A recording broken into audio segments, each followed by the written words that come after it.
Hey, so, I am kind of in a karmic situation with my mother-in-law, and I'm not really sure if that should make me feel bad about it.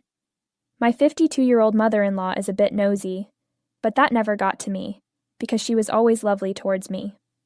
I have been with my 30-year-old husband for the last 6 years, married 3. I am 27 and gave birth our daughter a little over a month ago. My husband is in the Air Force, so he deployed about 2 months after my daughter was born and won't be back for another couple. It upset me he was leaving so soon, and only got to spend the last few weeks of my pregnancy with me.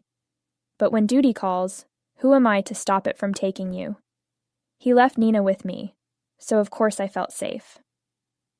We had a conversation the night before he left, Nina and I, which ended with her deciding not to return home so that she could stay at my place to try and help me.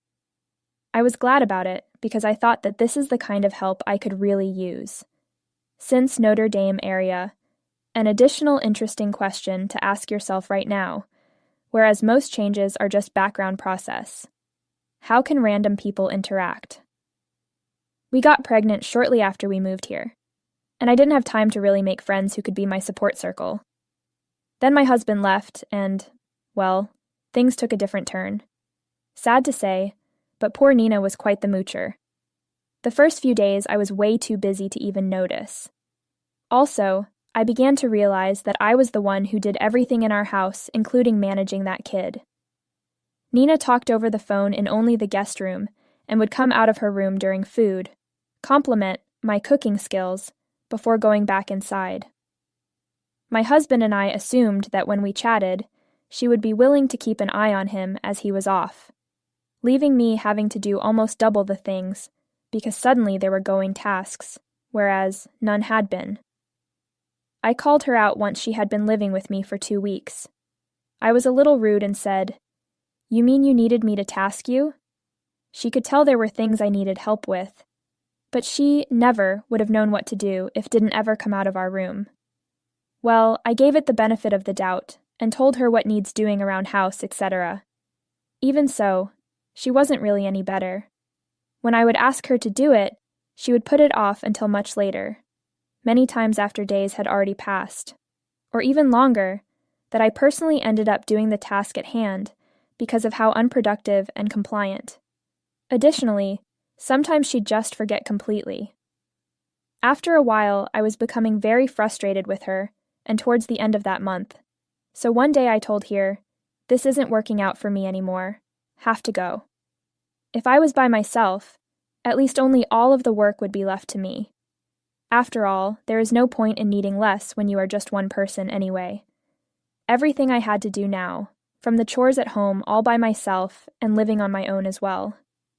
She was getting annoyed and started calling me a brat. I was told to be glad that she offered anything at all.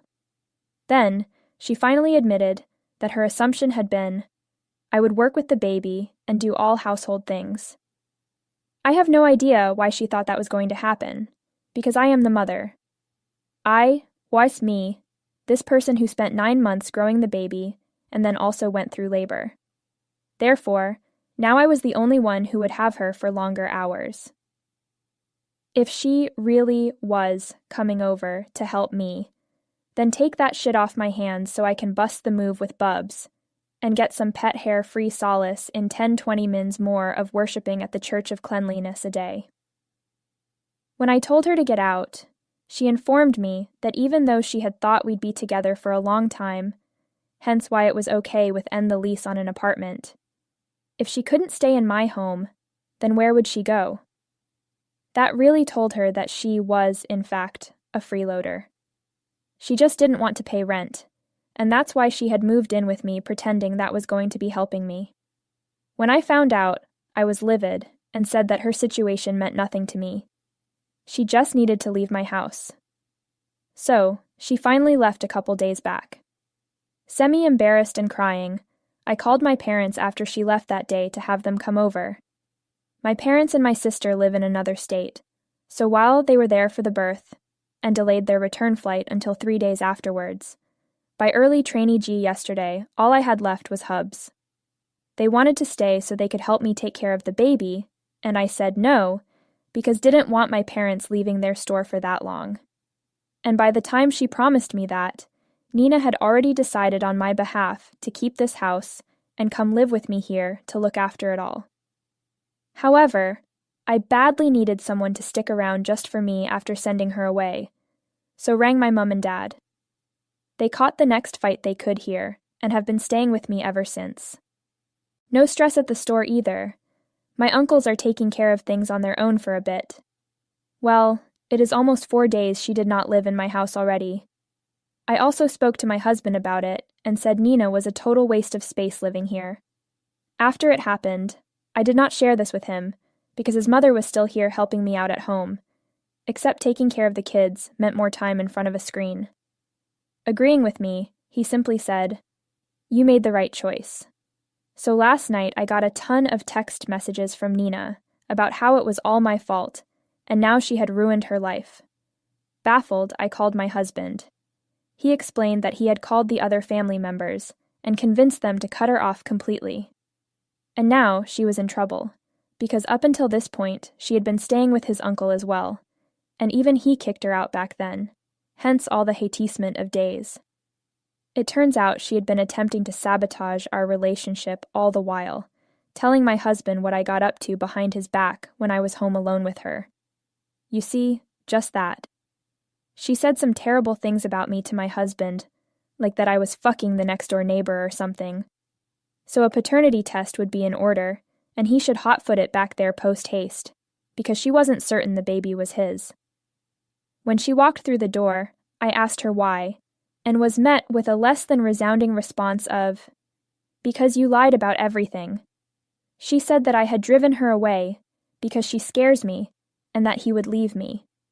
Those were the terrible, nasty lies she was spreading with me, to literally divide my husband and myself up. At least he was, comfortingly enough, that much better then. He ignored her immediately. I couldn't be happier to know he knew it, without even having to say a word about this, or confront me. It also kind of seemed like common sense, since our house had this guy in his early 20s living next door, who just inherited the place from an aunt or something, and spends most weekends playing violin really badly. I used to whine at my husband.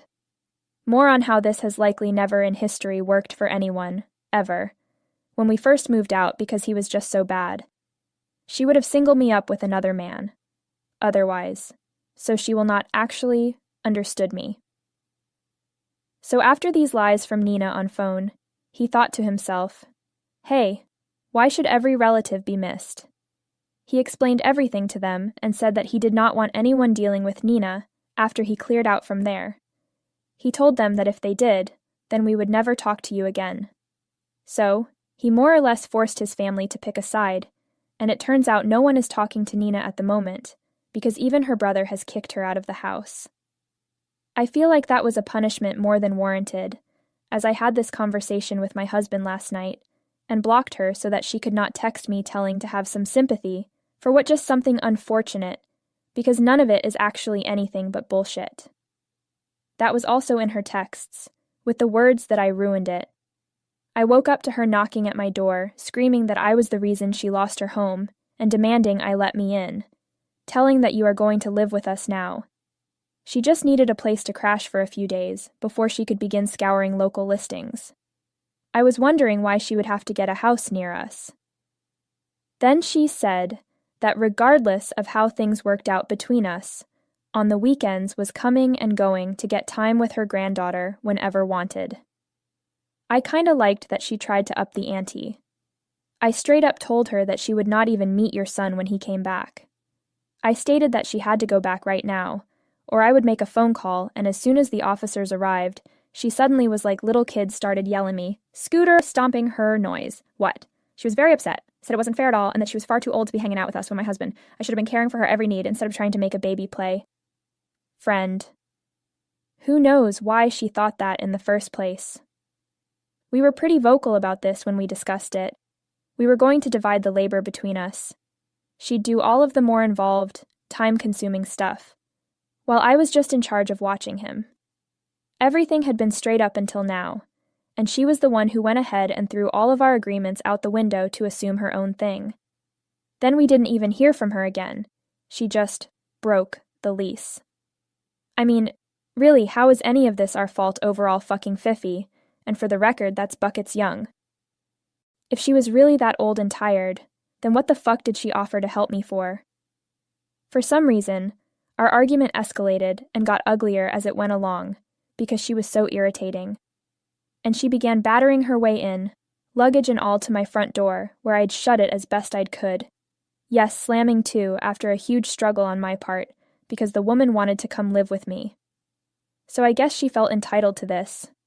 I mean, she's the one who seemed to really relish trying to destroy my marriage while I was caring for our 1-month-old baby. So maybe this will help her, then again. But the point that I am trying to make here is after I went back inside and shut the door, she began crying louder, saying she had nowhere else to go. She obviously did not want to spend a great amount of money at motels, so she was actually begging me for her words now, asking forgiveness that there might help one in your arms. I was so close to cracking, as I had only given birth a few weeks ago, and am still not back into my own body with the stage of emotion, hormones all over the place. However, I was admonished by my parents. They told me this woman had already attempted to destroy my marriage with his father, and that I should not get back in touch again. So we said until she left, let's just not acknowledge her. And now I feel a little guilty about that, because I do not know. Just, maybe, could have let her stay with me for like 2 days. But she would still have to go somewhere. And my husband and parents keep telling me I did nothing wrong, but I'm not convinced. So, what do you guys think? AITAA for not taking my mother-in-law in after telling me that the rest of our family had cut her off because of an argument between us. Edit. Anyway, my father-in-law is out of the picture, but he died a few years ago. Ever since, it has been my husband supporting his mother. Her husband actually left her next to no money because he had a very long illness, and most of his funds went towards the cost of it. This did not include the house that they lived in, but he left her with this, and she sold it to move into a small apartment. But then she terminated that lease agreement as well. My husband sends money to his mother every month, and she has managed to live a pretty sweet life until now. But, subject to, quote, she shut off on him and long gone. Now he not gonna be sending her money. So now I just keep my fingers crossed that whatever she received after the sale of our house saved her some and was able to last, in living on her own, or else she'll be screwed at least financially. Update 1. Hello guys. Indeed it has been too long of a silence. Not a single peep out Izzy since she turned tail and went slinking off, ripping Nina along with her. It had been 3 full days, and I was beginning to hope that she learned her lesson. Maybe. But it was simply too good to be true. Besides, she had seemed far more likely to give a damn about something like life and death. Like I wrote in the first part of my original blog entry, she has always been quite nosy. I mean, I guess she got some people from my husband's family in on it as well, and have began harassing me. Her pals, mostly those her age, who still believe every word that she spouts. In other words, a few women in my husband's family sit with her and talk shit about everyone at every single family gathering. That means that I'm not really surprised to see them in her corner this go-round. I am pretty sure they don't even believe her side of the story, but they just want to be in on it. That's why they are making it on my account and subjecting me to this role here, so that others will talk about them, not so as the same people who made their voices heard. Then they began texting me from a bunch of different numbers, and I had to block all of them because these messages were nasty. They claimed I had an affair with my neighbor, and that the only reason Nina would be dead was because she found out about me. You went as far to say that I was trying to control my husband to go against his mom, and somehow, someway, have her kicked out of the family. They told me, you can't keep this a secret, because eventually the truth would come out. Listen, I do not even care if they are targeting me to get at someone else. but my integrity is called into question in the midst of their games, and it does bother me. I have discussed this with my husband, and he has informed me that he will try to work on it. But I know that he can't. He's done all he can, and told his family to have nothing more to do with Nina. But of course they've made it equally clear where they are standing, right beside her. Eventually, I will just have to ignore them. I am just so emotional. Like right now, shit is getting on my nerves, and I hate it. But what can you do? I have my parents with me right now, and Matt said he will try to come visit as soon as possible. But I have to tune these people out and not let this get the best of me for now, because at end, before God, I know my truth also who am as person. On fait que ça quoi de se détendre, alors j'essaie. Update 2. That's when it hit me. Something had been off. A week since my last update, and for the past 4 days, no such text or whatever from Nina and her band of weirdos. So, honestly, I believe they may have simply stopped trying to annoy me by attempting to hit a nerve. Last update, a couple of texts from her and friends on SM as well. They were telling me they would demand the truth be told, and even stated that if it took them speaking to our neighbor, so he revealed what a terrible woman I was, who had been having an affair for years. They were totally convinced. In their minds, this was an actual thing. Bless their delusional hearts. That did not really scare me because I knew the truth. I told my husband, and he assured me that there was no need to be concerned with any of this, and that I had absolutely nothing to worry about ever regarding his opinion. I knew not to worry either. My husband had talked to the rest of his family too, and they also called me telling me how these women who were on Nina's side did not have them in their lives anymore. They were rooting for me, and was so confident on everything, up until I found out that her family had also disowned Nina and those fake friends of hers. They quit texting me, which makes sense because obviously this was going nowhere, and really not worth the effort drama-wise. The last text message I have from any of these people is 4 days ago. Sometime in the evening, I got an email, most likely from Nina, a very curt one. She told me that she had found an apartment, and then made sure I pay for making her family hate her because of something stupid as trying to ruin her life. She would say like, "The lazy cow? My son could have anyone else. But he chooses this hideous, repulsive creature over his own mother, who I'm sure it wouldn't last long with." She told me she was already trying to find the next man for her, now that I had served my only, wifely, duty, and could be disposed of. Along with informing others, our marriage is on its way out. This is exactly what she thought. Because I had given birth to a baby, and in the process put on some weight too, that my husband was going to leave me now. Well, yes, this was all quite nutty, considering I had been the one who apparently cheated before, and now she is going to see that my husband cheats on me. It's just confusing. Anyways, I ended up blocking that email address and never heard from her again. It was weird for a few days, but now it makes me feel much better without having to worry she would get back in contact with me. Update 3. Well, I suppose I spoke too soon, since just 2 days ago had been the day in which was talking about how much I said that Nina and her cohort of losers finally grown up to let me be. All of them paid me the visit and tried to intimidate, but they learnt their lesson. 2 hours ago, the doorbell rang repeatedly. Someone was at the door, and I just knew that it had to be them. So when I went to look out of my bedroom window, it really was Nina Plus. All her mates stood there. It was a group of about 6 women who looked like they were on business. Therefore, I immediately addressed them through the intercom and said, "You can get out of here, or else I'll call the cops." I was mostly anxious about my baby, because I had managed to get my daughter down for a nap, and she screamed all day. I, for one, didn't want to wake her up, and I know that if all of them had turned you together, then there was definitely going to be some fight or dispute, which I really didn't wanted.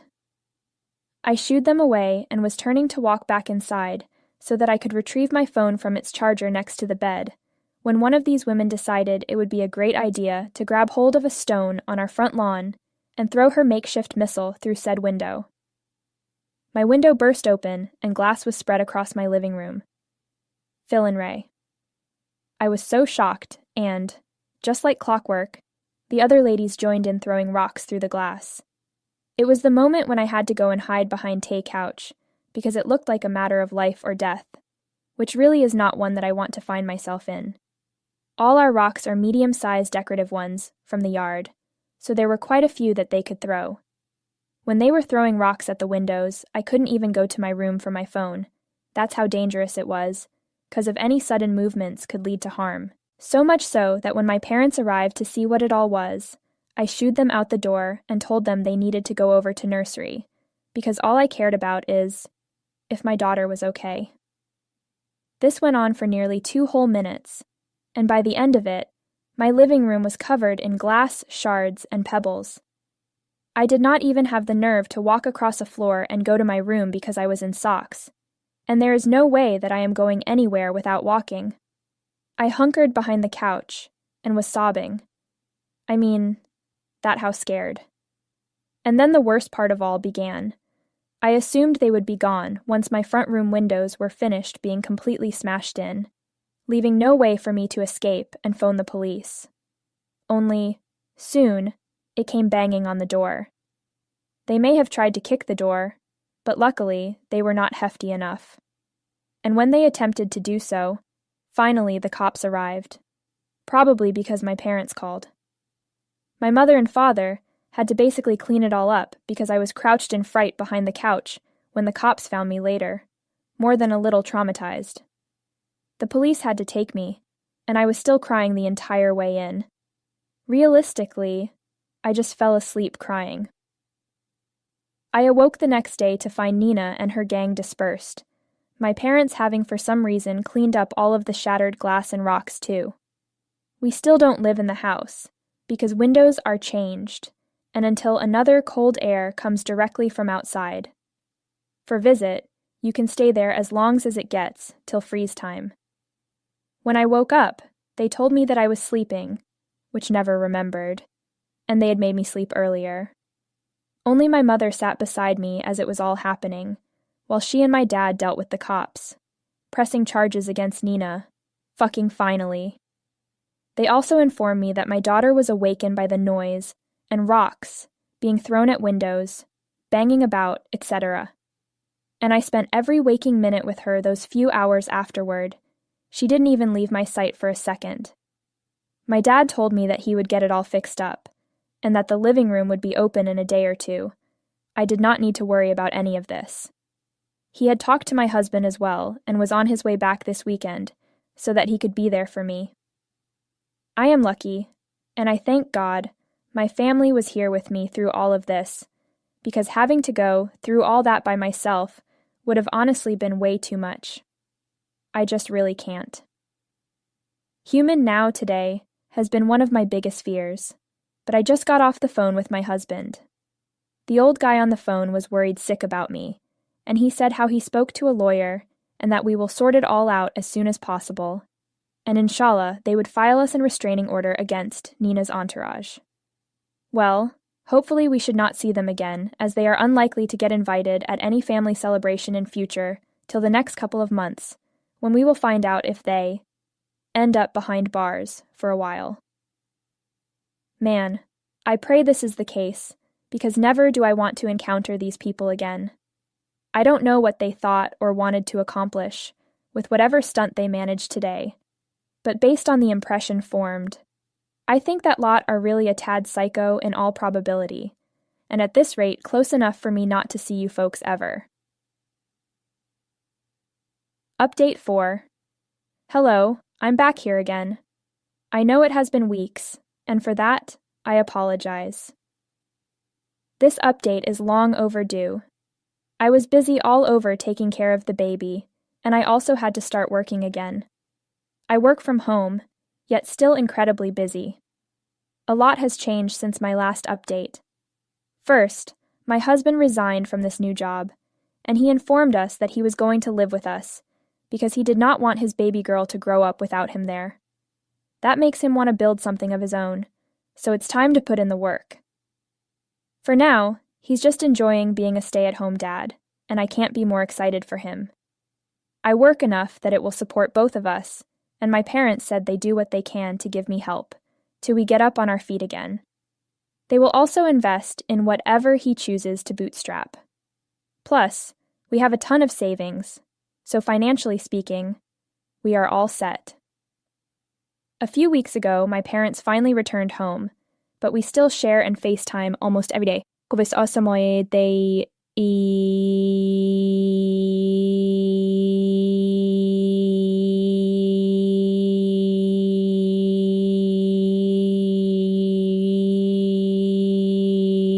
Your daughter so much, as one would. So whatever happened to Nina and her pack of bullies that I had a little bit of trouble with the last time she was featured here? Therefore, they have all gone to jail and will remain there for the next 3 months. Find a lot of money and will go to prison for 3 months, as well as be on community service at some point when they get out. Obviously, they did have to pay damages for my windows, but I was able to get a restraining order against them all as well. From here on, I think it's very doubtful that we will ever have to orchestrate the escape of something like this, and for it, am truly thankful. Now, it will be only my husband, me, and our daughter. I am actually really excited for the next few months, just because what I